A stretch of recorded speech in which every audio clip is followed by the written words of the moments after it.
അസ്സലാമു അലൈക്കും വറഹ്മത്തുള്ളാഹി.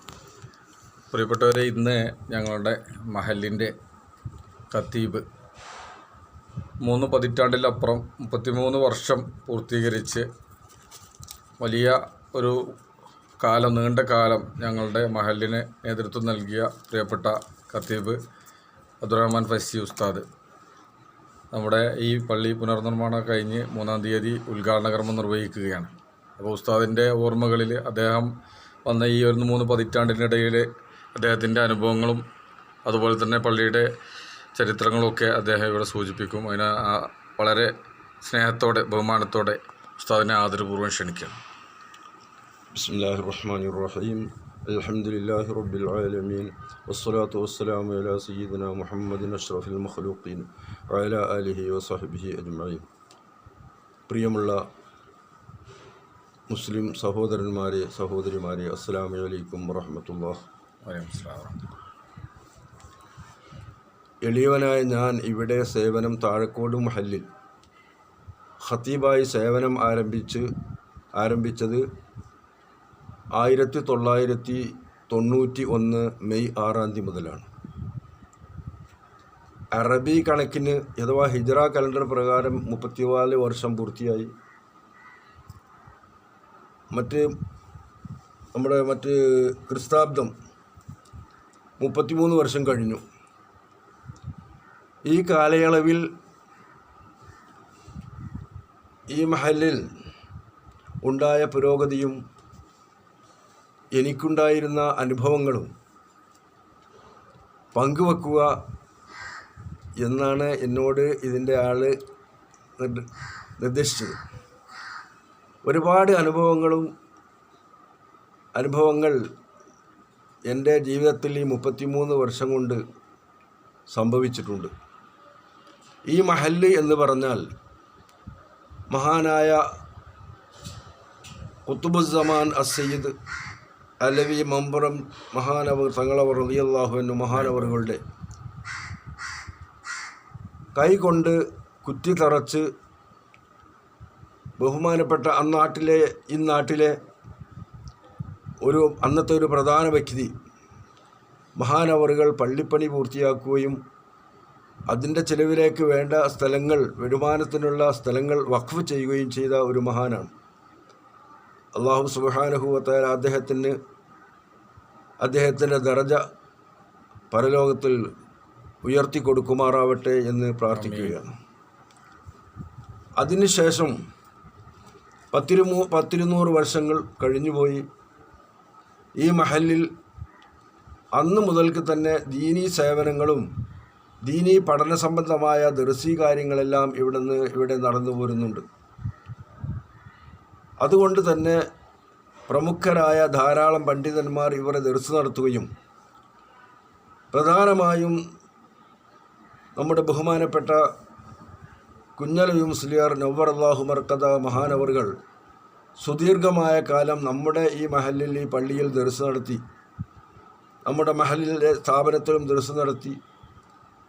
അന്ന് ധാരാളം പണ്ഡിതന്മാർ തന്നെ ഓതി പഠിച്ചിരുന്ന ഒരു മഹത്തായ ദർസായിരുന്നു നമ്മുടെ ദർസ്. അതുകൊണ്ട് മഹാനവറുകളുടെ ആ മഹത്തായ സേവനം നമ്മുടെ നാട്ടിൻ്റെ പ്രശസ്തിക്ക് കാരണമായിട്ടുണ്ട് എന്ന് നമുക്കെല്ലാവർക്കും അറിയാവുന്ന ഒരു യാഥാർത്ഥ്യമാണ്. നമ്മൾ എവിടെ ചെന്നാലും താഴക്കോട് എന്ന് പറഞ്ഞാൽ ആദ്യമായിട്ട് അന്വേഷിക്കുക കുഞ്ഞലവി മുസ്ലിയാരുടെ നാട്ടിലാണോ എന്നാണ്. അങ്ങനെ കുഞ്ഞലവി മുസ്ലിയാരുടെ നാട് പ്രശസ്തമായത് ഈ ദർസി സേവനം, ദീനി പ്രഭ, അതിൻ്റെ ആ പ്രകാശം ലോകത്തിലേക്ക് അദ്ദേഹത്തിൻ്റെ ശിഷ്യന്മാരായ പല പണ്ഡിതന്മാരുടെയും ഇടയിൽ പണ്ഡിതന്മാർ മുഖേനയായി വ്യാപിക്കുകയും അതുപോലെ തന്നെ മറ്റു പണ്ഡിതന്മാരും ഇവിടെ ദർസ് നടത്തിയ പ്രമുഖരായ ആളുകൾ ഇന്നാട്ടിലെ ധാരാളം പണ്ഡിതന്മാർ തന്നെ ഇതുമൂലം ഇവിടെ നിന്ന് ഈ പ്രഭ ലഭിച്ച ആളുകൾ ധാരാളമായി ഉണ്ടായിട്ടുണ്ട്. ഇപ്പോഴും ഒരു ദീനിൻ്റെ പ്രഭ ചൊരിഞ്ഞുകൊണ്ടിരിക്കുകയാണ്. അങ്ങനെ ഒരു മഹാന്മാരായ ഒരുപാട് ആളുകൾ നമ്മുടെ മഹല്ലിലും പണ്ഡിതന്മാരായി ഉണ്ടായി. അങ്ങനെ മൊത്തത്തിൽ ലോകത്ത് തന്നെ എന്ന് പറഞ്ഞാൽ മലയാളികൾ താമസിക്കുന്ന എല്ലാ പ്രദേശങ്ങളിലും ദീനിൻ്റെ കാര്യത്തിൽ അറിയപ്പെടുന്ന ഒരു പ്രധാന പള്ളിയാണ് നമ്മുടെ താഴെക്കോട് മഹല്ലാണ് നമ്മുടെ താഴെക്കോട് മഹല്ല് എന്നുള്ളത്. അതിൽ അള്ളാഹുവിനെ നമുക്ക് സ്തുതിക്കാം. അള്ളാഹു സുബ്ഹാനഹു വ തആല അർഹമായ പ്രതിഫലം അതിന് സഹായിച്ച ആളുകൾ, അതിൻ്റെ പ്രവർത്തകന്മാരായ ആളുകൾ, അതിൻ്റെ കമ്മിറ്റി ഭാരവാഹികളായ ആളുകൾ, മഹല്ല് നിവാസികളായ ഇതിന് സേവനം ചെയ്യുന്ന, ഇതിനു വേണ്ടി സഹായിക്കുന്ന, സഹകരിക്കുന്ന എല്ലാ മഹല്ല് നിവാസികൾക്കും അള്ളാഹു സുബ്ഹാനഹു വ തആല അർഹമായ പ്രതിഫലം നൽകട്ടെ ദുനിയാവിലും ആഖിറത്തിലും എന്ന് ഞാൻ ഈ അവസരത്തിൽ പ്രാർത്ഥിക്കുകയാണ്. അതിൻ്റെ ഒരു മഹത്തായ ഒരു പ്രഭ നമ്മുടെ നാട്ടിൽ നിലനിൽക്കുന്നുണ്ട് എന്ന് ഈ 33 വർഷങ്ങളുടെ പരിചയത്തിൽ എനിക്ക് പറയാൻ കഴിയും. ഞാനിവിടെ സേവനം ചെയ്ത കാലഘട്ടത്തിൽ പ്രമുഖരായ ഒരുപാട് ഈ മഹല്ലിൻ്റെ കമ്മിറ്റി ഭാരവാഹികളും സഹായികളുമായ ഒരുപാട് പ്രമുഖരായ വ്യക്തികൾ ഇവിടെ നിന്ന് വഫാത്തായി പോയിട്ടുണ്ട്, മരണപ്പെട്ടു പോയിട്ടുണ്ട്. അർഹമായ പ്രതിഫലം അവർക്കെല്ലാം അല്ലാഹു തആല പ്രദാനം ചെയ്യട്ടെ. അവർക്ക് മർഹമത്തും മഗ്ഫിറത്തും നൽകി അല്ലാഹു സുബ്ഹാനഹു വ തആല ആദരിക്കട്ടെ എന്ന് പ്രാർത്ഥിക്കുകയാണ്. ഓരോ ആളുകളെക്കുറിച്ചും പറയുമ്പോൾ ഒരുപാട് കാര്യങ്ങൾ പറയാൻ എനിക്കുണ്ട്. പക്ഷേ ഒന്നും പറയാതിരിക്കലാണ് ഏറ്റവും ഹൈറ്. കാരണം ഒരുപാട് ആളുകളെക്കുറിച്ച് പറയുമ്പോൾ നമ്മുടെ ഈ വീഡിയോ ഒന്നും മതിയാവുകയില്ല. അതുകൊണ്ട് ഞാൻ അതിലേക്ക് മുതിരുന്നില്ല. ചുരുക്കി പറഞ്ഞാൽ, ഞാൻ വന്ന ഘട്ടത്തിൽ നമ്മുടെ അകത്തെ പള്ളിയിൽ ജമാഅത്തിന് പങ്കെടുത്തിരുന്ന ഒരുപാട് മുഖ്ലിസീങ്ങളായ മുത്തഖീങ്ങളായ ആളുകളുണ്ടായിരുന്നു. ഇന്ന് അവരാരും തന്നെ ജീവിച്ചിരിപ്പുണ്ടോ എന്ന് എനിക്ക് പറയാൻ കഴിയില്ല. അത്രമാത്രം ഈ ലോകത്തോട് വിട പറഞ്ഞു പോയിട്ടുണ്ട് അവരെല്ലാവരും. അവരൊക്കെ സാധാരണ പള്ളിയിൽ ഒരു 10-11 മണി, ഒരു 10:30-11 ആകുമ്പോഴേക്ക് പള്ളിയിൽ വന്നിരിക്കുന്ന ഒരുപാട് ആളുകൾ, പല സാലിഹ്യങ്ങളായ നമ്മുടെ മഹല്ലിൽ ഉണ്ടായിരുന്നു. അതുപോലെ തന്നെ ഇവിടെ ദർസുകളിൽ അവരെല്ലാവരും ദർസിൽ വന്നിരുന്നുകൊണ്ട് സുബഹി നമസ്കാരത്തിന് ശേഷമുള്ള തഫ്സീർ ദർസ് അത് ശ്രവിക്കുക. അതുപോലെ തന്നെ മറ്റ് ദർസുകളും കഴിയുന്ന അത്രയൊക്കെ വന്നുകൊണ്ട് പങ്കെടുക്കുന്ന ആളുകളായിരുന്നു നമ്മുടെ നാട്ടിലുണ്ടായിരുന്നത്. അതുകൊണ്ട് തന്നെ ദീനീ ബോധമുള്ള ഒരു ജനവിഭാഗമായിരുന്നു ഉണ്ടായിരുന്നത്. ഇന്നും അത് ഉണ്ട് എങ്കിലും അത് കുറഞ്ഞു വരുന്നു എന്നുള്ള ഒരു ദൗർഭാഗ്യകരമായ ഒരു സംഭവമാണ്. അല്ലാഹു സുബ്ഹാനഹു വ തആല നമ്മെ എല്ലാവരെയും കാത്തുരക്ഷിക്കുമാറാവട്ടെ. അങ്ങനെ ആ പുരോഗമനപരമായ ആ മഹത്തായ ദർസ് ഇവിടെ വളരെ പുരോഗതിയിൽ നടന്നു വരുന്നു. ആ കാലക്രമേണ എനിക്കും ദർസിൽ ഒരു ചാർജ് ഉണ്ടായിരുന്നു. കുട്ടികളുടെ ദർസിൻ്റെ ചാർജ് എനിക്കായിരുന്നു. അന്ന് 10-60ഓളം ആളുകൾ, കുട്ടികൾ ആ ദർസിൽ ഇവിടെ വന്ന് പങ്കെടുത്തിരുന്നു. ഒരുപാട് കാലം അങ്ങനെ പോയി. പിന്നെ അത് കാലക്രമേണ ശോഷിച്ചു പോകുന്നതിന് പല കാരണങ്ങളുമുണ്ട്. നമുക്കൊക്കെ അറിയാവുന്ന കാരണങ്ങൾ തന്നെയാണ്. കാരണം ഭൗതികമായ വിദ്യാഭ്യാസത്തിന് നമ്മൾ കൂടുതൽ പ്രാധാന്യം നൽകുകയും ദീനിയായ വിദ്യാഭ്യാസത്തിന് പ്രാധാന്യം അത്ര കൽപ്പിക്കാതിരിക്കുകയും ചെയ്യുന്ന ഒരു കാലഘട്ടം പൊതുവെ എല്ലാ സ്ഥലത്തുമുള്ളതാണ്. അതുകൊണ്ട് തന്നെ അത് ശോഷിച്ചു പോയി, അതില്ലാതെയായി തീർന്നു. വിദേശികളായ വിദ്യാർത്ഥികൾ തന്നെ ദർസിലേക്ക് അവർ വരാൻ മടി കാട്ടുന്ന ഒരു ചുറ്റുപാടുണ്ടായി തീർന്നപ്പോഴാണല്ലോ നമ്മൾ കുട്ടികളെ അതിനു വേണ്ടി കിട്ടാത്തൊരവസ്ഥ തന്നെ വന്നപ്പോൾ നമ്മൾ ഇവിടെ സമന്വയ വിദ്യാഭ്യാസം എന്ന നിലയിൽ 2 വിദ്യാഭ്യാസവും മതപരവും ഭൗതികവുമായ 2 വിദ്യാഭ്യാസവും നൽകുന്ന ഒരു സ്ഥാപനം നമ്മുടെ പട്ടിക്കാട് ജാമിയ നൂരിയ അറബിക് കോളേജിന് അഫിലിയേറ്റ് ചെയ്തുകൊണ്ട് നമ്മുടെ മഹല്ലിൽ മഅദിനുൽ ഉലൂം അറബിക് കോളേജ് എന്ന പേരിൽ ആരംഭിക്കുകയുണ്ടായി. അതിനു മുമ്പ് ഇവിടെ പ്രമുഖ മുദരിസുമാരായിരുന്നു. ഞാൻ വന്ന കാലഘട്ടത്തിൽ ഉണ്ടായിരുന്നത് സൂഫി മുസ്ലിയാരായിരുന്നു.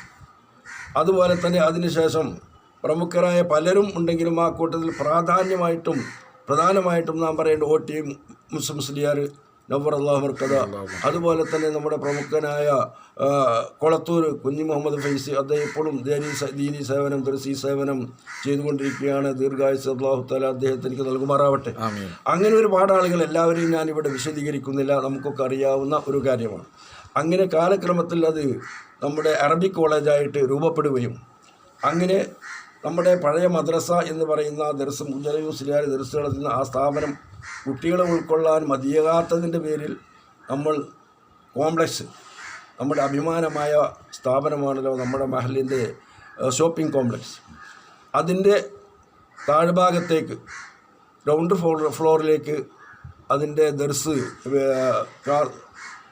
കോളേജ് ക്ലാസ്സുകൾ രൂപപ്പെടുത്തിക്കൊണ്ട് അതിലേക്ക് മാറ്റുകയും വളരെ ഭംഗിയായ രൂപത്തിൽ ഇന്ന് അത് നടത്തപ്പെടുകയും ചെയ്യുന്നു.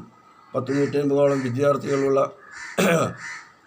പൂർണ്ണമായും 7ാം ക്ലാസ് കഴിഞ്ഞ് 8ാം ക്ലാസ് കഴിഞ്ഞ് നമ്മുടെ പട്ടിക്കാട് ജാമിയ നൂരിയിൽ നിന്ന് 1, 2, 3 വർഷമായിട്ട് ഫൈസി ബിരുദമെടുത്ത കുട്ടികൾ നമ്മുടെ മഹലിൽ പഠിച്ച നമ്മളെ കോളേജിൽ പഠിച്ച കുട്ടികളുണ്ട് എന്നൊരു ചാരിതാർത്ഥ്യജനകമാണ്. നമുക്ക് വളരെ സന്തോഷകരമായ കാര്യമാണ്. അല്ലാഹു സുബ്ഹാനഹു വ തആല നിലനിർത്തി തരുമാറാവട്ടെ എന്ന് പ്രാർത്ഥിക്കുകയാണ്. ബഹുമാനപ്പെട്ട അസീസ് ഫൈസി അരിപ്ര അദ്ദേഹത്തിൻ്റെ നേതൃത്വത്തിൽ ഒരു പ്രമുഖരായ ഒരുപാട് പണ്ഡിതന്മാർ ഇവിടെ അതിന് സേവനം ചെയ്യുന്നുണ്ട്. കമ്മിറ്റി ഭാരവാഹികൾ എന്ന് പറയും ആരെയും കുറിച്ച് ഞാൻ വ്യക്തിപരമായിട്ട് പറയുന്നില്ല. എല്ലാവരും നമുക്ക് ഓരോരുത്തർക്കും അറിയുന്നവരാണ്. ഒരുപാട് കാര്യങ്ങളൊക്കെ അവരൊരുപാട് സേവനങ്ങൾ ചെയ്തവരാണ്. അവരുടെ സേവനമെല്ലാം അല്ലാഹു സുബ്ഹാനഹു വ തആല സ്വീകരിക്കുമാറാവട്ടെ. ഇനിയും സേവനങ്ങൾ ചെയ്തുകൊണ്ടിരിക്കുന്ന കമ്മിറ്റി ഭാരവാഹികളും അല്ലാത്തവരുമായ ഒരുപാട് ചെറുപ്പക്കാർ, അതുപോലെ തന്നെ മുതിർന്ന ആളുകളും അതിനുവേണ്ടി സേവനം ചെയ്തുകൊണ്ടിരിക്കും. നമ്മുടെ ഈ സ്ഥാപനത്തിന് വേണ്ടി, നമ്മുടെ മഹല്ലത്തിന് വേണ്ടി, ഈ മഹല്ലിനെ അല്ലാഹു സുബ്ഹാനഹു വ തആല ഏറ്റവും ഉന്നതിയിലേക്ക് ഉയർത്തിത്തരുമാറാവട്ടെ എന്ന് പ്രാർത്ഥിക്കുകയാണ്. അതോടൊപ്പം നമ്മുടെ പള്ളിയിൽ ഞാൻ ഈ വന്ന അവസരത്തിൽ നമ്മുടെ മരുതല, അതുപോലെ തന്നെ മാരാമ്പറ്റക്കുന്ന് എന്നീ മഹല്ലുകളൊന്നും ഇവിടെ നിന്ന് പിരിഞ്ഞു പോയിട്ടുണ്ടായിരുന്നില്ല. നമ്മുടെ താഴെക്കോട് മഹല്ല് തന്നെയായിരുന്നു. പിന്നെ അതിനും പോയി. പിന്നെ അതിന് ശേഷം മഹല്ലായി പിരിഞ്ഞിട്ടില്ലെങ്കിലും 2-3 ജുമാകൾ കാപ്പറമ്പിൽ മേലേക്കളം അവിടെയൊക്കെ ജുമ, അങ്ങനെ 3-4 ജുമ, വേറെ ജുമ ഉണ്ടോയെന്ന് അറിയില്ല. അപ്പോൾ ഒരുപാട് ജുമാകൾ ഇവിടുന്ന് പിരിഞ്ഞു പോയിട്ടുണ്ട്. എങ്കിലും അന്നുള്ളതിനേക്കാൾ ആളുകൾ ഇപ്പോൾ ഉണ്ട് എന്നുള്ളത് യാഥാർത്ഥ്യമാണ്. എല്ലാ കാര്യവും അങ്ങനെ തന്നെ. അന്ന് നമ്മുടെ പള്ളിയിൽ പിരിവ് നടത്തുമ്പോൾ നമുക്ക് ലഭിച്ചിരുന്നത്, എനിക്കിപ്പോഴും ഓർമ്മയാണ്, 600 രൂപയായിരുന്നു. അതിൻ്റെ മാസത്തിൽ 1 പ്രാവശ്യം 2 പ്രാവശ്യം, ആദ്യം 1 പ്രാവശ്യമായിരുന്നു, പിന്നെ 2 പ്രാവശ്യമായിരുന്നു കുട്ടികളുടെ ചായയിലേക്ക് എന്ന് പറഞ്ഞായിട്ട് പിരിച്ചിരുന്നത്. അന്ന് ലഭിച്ചിരുന്നത്, ആദ്യം ഈ മഹല്ലുകളൊക്കെ ഉണ്ടായിരുന്ന അവസരത്തിൽ ഇവിടെ ലഭിച്ചിരുന്നത് 600 രൂപയായിരുന്നു. അത് ഇവർ ഓരോ മഹല്ലുകൾ പിരിഞ്ഞു പോയപ്പോൾ, ഇപ്പോൾ മരുതലയാണ് ആദ്യമായിട്ട് പോയത്. അതിന് ശേഷമുള്ള വെള്ളിയാഴ്ചയിൽ അന്ന് കുറഞ്ഞ സംഖ്യ 10-100 സംഖ്യ കുറഞ്ഞു. പക്ഷേ പിറ്റത്തെ വെള്ളിയാഴ്ച മുതൽക്ക് ആ 600 മുമ്പേ കിട്ടിയത് തന്നെ തുടർന്ന് വരികയുണ്ടായി. അങ്ങനെ ഒരുപാട് പുരോഗതി, അതായത് ഇവരെല്ലാവരും എല്ലാം പിരിഞ്ഞു പോയിട്ടും നമ്മുടെ കാര്യങ്ങൾ ഇവിടെ നടത്തിപ്പോരാനുള്ള പിരിവുകൾ, ആളുകൾ നിസ്വാർത്ഥമായ ഇഖ്ലാസോടുകൂടെയുള്ളതായ സഹായ സഹകരണം എല്ലാ കാലത്തും ഉണ്ടായിട്ടുണ്ട്. അങ്ങനെ ഉണ്ടായതുകൊണ്ട് തന്നെയാണ് നമ്മുടെ എല്ലാവരുടെയും ഇവിടെ പള്ളിയിലേക്ക് സൗകര്യം കുറഞ്ഞു, ആളുകൾ വർദ്ധിച്ചു. അപ്പോൾ പള്ളി വിപുലീകരിക്കണമെന്ന് ഞാൻ പലപ്പോഴും പറയാറുണ്ടായിരുന്നു. ഈ മഹല്ല് നിവാസികളായ ആളുകൾ, ജുമാക്ക് വരുന്നവർക്കെല്ലാം അതറിയാം, നമ്മുടെ പള്ളി വിശാലത പോലെ. അതുകൊണ്ട് അത് വിപുലീകരിക്കണമെന്ന് പലപ്പോഴും ഞാൻ പറയാറുണ്ടായിരുന്നു. അങ്ങനെ അള്ളാഹുവിൻ്റെ തൗഫീഖോടുകൂടെ കമ്മിറ്റി അതിന് തീരുമാനമെടുക്കുകയും വളരെ ഭംഗിയായ രൂപത്തിൽ, ചെറിയ രൂപത്തിലൊന്നുമല്ല, വളരെ ഭംഗിയായ രൂപത്തിൽ ഒരു സുന്ദരമായ ഒരു ഭവനം, അള്ളാഹുവിൻ്റെ ഭവനം ഇവിടെ പടുത്തുയർത്തിയിരിക്കുകയാണ്. വളരെ റാഹത്തോടുകൂടെയുള്ള ഈ മഹലിലുള്ള ആളുകൾ വളരെ നിസ്സായമായ സഹകരണം, അവരെ കഴിവിൻ്റെ പരമാവധി അവർ സഹായിക്കുകയും സഹകരിക്കുകയും ചെയ്തിട്ടുണ്ട്. 5 കോടിയോളം 5.5 കോടിയോളം രൂപ. അതിൽ നിന്ന് വലിയ സംഖ്യ, ഏറ്റവും കൂടുതൽ വളരെ ചുരുങ്ങിയ സംഖ്യ മാത്രമാണ് പുറം മഹല്ലുകളിൽ നിന്നും മറ്റൊക്കെ നമുക്ക് ലഭിച്ചിട്ടുള്ളത്. മറ്റൊക്കെ നാട്ടുകാരായ ഈ മഹല്ല് നിവാസികളായ ആളുകൾ സംഭാവനയായി ഇഖ്ലാസോടുകൂടെ അവർ നൽകിയതാണ്. എല്ലാവർക്കും അല്ലാഹു സുബ്ഹാനഹു വ തആല പള്ളി നിർമ്മിച്ചാൽ ലഭിക്കുന്ന പ്രതിഫലമാണല്ലോ സ്വർഗത്തിൽ ഒരു കൊട്ടാരം അല്ലാഹു സുബ്ഹാനഹു വ തആല നൽകുക എന്നുള്ളത്. അങ്ങനെയുള്ള ഒരു സുന്ദരമായ കൊട്ടാരങ്ങൾ ഇവിടെ മഹല്ല് നിവാസികളായ ആളുകൾ ഇതിന് സഹായിക്കുകയും സഹകരിക്കുകയും ചെയ്ത മറ്റുള്ള എല്ലാ ആളുകൾക്കും അല്ലാഹു സുബ്ഹാനഹു വ തആല നൽകുമാറാവട്ടെ. ഇനി നമ്മൾ ചെയ്യേണ്ട കാര്യം, ഈ 3-ാം നമ്മുടെ പള്ളി ഉദ്ഘാടനം ചെയ്യുകയാണ്. അതിൽ എല്ലാവരും തന്നെ സഹായിക്കുകയും സഹകരിക്കുകയും ചെയ്യുക. അതോടുകൂടെ തന്നെ പിന്നെ നമ്മുടെ ഇബാദത്തുകളെ കൊണ്ട് ധന്യമാക്കണം നമ്മുടെ പള്ളി. കാരണം പള്ളി വലുതായാൽ പോരാ, നമ്മുടെ ഇബാദത്ത് കൊണ്ടും ധന്യമാക്കണം. അല്ലെങ്കിൽ അതുകൊണ്ട് ഗുണത്തിലേറെ ദോഷമായിരിക്കും നമുക്കുണ്ടാവുക. അല്ലാഹു സുബ്ഹാനഹു വ തആല അതിന് നമുക്കും നമ്മുടെ മക്കൾക്കുമെല്ലാം തൗഫീഖ് ചെയ്യുമാറാവട്ടെ. അല്ലാഹു ചെയ്ത ഈ നിഅമത്ത്, ദുനിയയും ഉഖ്റവിയായ ഒരു പാതി നിഅമത്തുകൾ നമ്മുടെ മഹലിൽ അല്ലാഹു സുബ്ഹാനഹു വ തആല നൽകിയിട്ടുണ്ട്. എല്ലാ നിഅമത്തുകളെയും അനുഗ്രഹങ്ങളെയും അല്ലാഹു സുബ്ഹാനഹു വ തആല നിലനിർത്തി തരുമാറാവട്ടെ. എല്ലാവിധ അനുഗ്രഹങ്ങളും ഇഹത്തിലും പരത്തിലും നമുക്കും നമ്മിൽ നിന്ന് മരണപ്പെട്ടു പോയവർക്കും അല്ലാഹു സുബ്ഹാനഹു വ തആല നൽകുമാറാവട്ടെ. ആമീൻ എന്ന് പ്രാർത്ഥിച്ചുകൊണ്ട് എൻ്റെ ചെറിയ വാക്കുകൾ ഞാൻ അവസാനിപ്പിക്കുകയാണ്. പ്രത്യേകം ദുആ ചെയ്യണമെന്ന് അഭ്യർത്ഥിക്കുന്നു. അസ്സലാമു അലൈക്കും വറഹ്മത്തുള്ളാഹി. പ്രിയപ്പെട്ടവരെ, ഇന്ന് നമ്മുടെ ഉസ്താദ് അദ്ദേഹത്തിൻ്റെ ഓർമ്മയിൽ ഉള്ള 3 പതിറ്റാണ്ടിൻ്റെ ഓർമ്മകൾ പങ്കുവച്ചു. ഏതായാലും ഈ ഒരു സമയം അനുവദിച്ചതിന് പ്രിയപ്പെട്ട ഉസ്താദിന് ഹൃദയംഗമായ നന്ദിയും കടപ്പാടും അറിയിക്കുകയാണ്. അപ്പോൾ എല്ലാവരും നമ്മുടെ 3-ാം തീയതി നടക്കുന്ന ഉദ്ഘാടനത്തിലും അതോടനുബന്ധിച്ച് നടക്കുന്ന 1-ാം തീയതി 2-ാം തീയതി നടക്കുന്ന പ്രോഗ്രാമുകളിലൊക്കെ എല്ലാവരുടെയും സജീവ സാന്നിധ്യം ഉണ്ടാവണമെന്നും എന്നുകൂടി ഈ സമയത്ത് ഉണർത്തിക്കൊണ്ട് എല്ലാവർക്കും നല്ലൊരു ദിനം ആശംസിച്ചുകൊണ്ട് നിർത്തുന്നു. അസ്സലാമു അലൈക്കും വറഹ്മത്തുള്ളാഹി തആല വബറകാതുഹു.